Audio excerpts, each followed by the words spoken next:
For me, where it started was last fall when Dr. Henry asked if we had anybody in our community that we could connect with to help with, does anybody have any land out there? Well, right away I thought of Kevin Christensen because Dave's had him as a customer for many, many years. And he just so happened they have a new development that's going up along Cheyenne in West Fargo, and he's got a couple other partners that are involved with him in that project, and they had a meeting and he said, yeah. I received an email from Dr. Henry at Eastwood.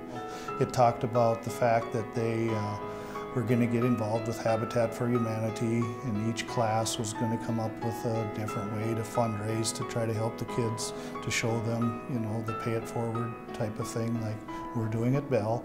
They're building a house, and we want to help raise money for the house.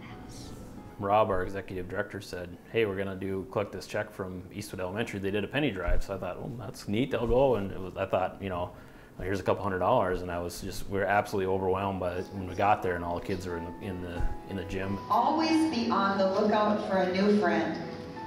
Well, we have a new friend, students, and that is Habitat for Humanity. Each one of them would go up and put their bucket down and say how much they had. But we kept standing there going, how much is this going to add up to? Because it was an amazing amount. It was phenomenal. So we have built love with this money, and the dollar amount is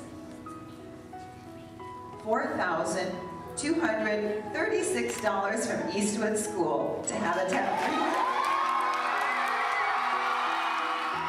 It was a good lesson for our first graders, but it was very unique to watch the whole school come together. And then it was really even great when we could get together as an assembly. Why are we here? To help others succeed. So that's our motto at Eastwood. We're here to help others succeed, and the children really work to help others succeed.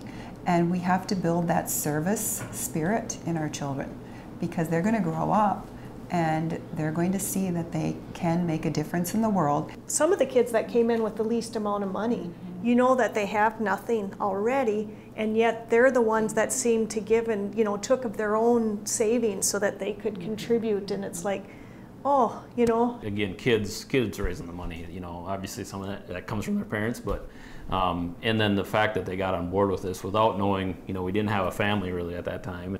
But when I lived in Georgia, I actually volunteered to work on other Habitat for Humanity homes just to help to give back, because I like doing that. I never thought that it would come full circle and I would need their help.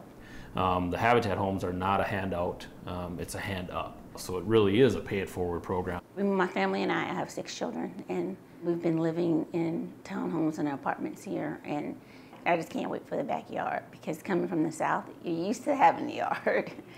It was just awesome, and I was just really happy and appreciative and thankful.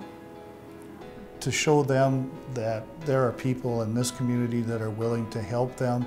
Hopefully, on the flip side, they're going to show that back to others that, you know, this community really cares about this, and they are going to be able to live and work in this community and be productive parts of our community because they have a place to live.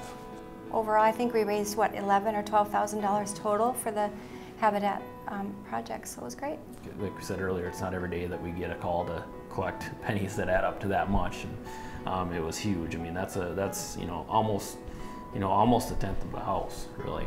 And I really appreciate everybody and the children. I hope they continue to support their community as they grow older. So that's cool. They started so young to help other people.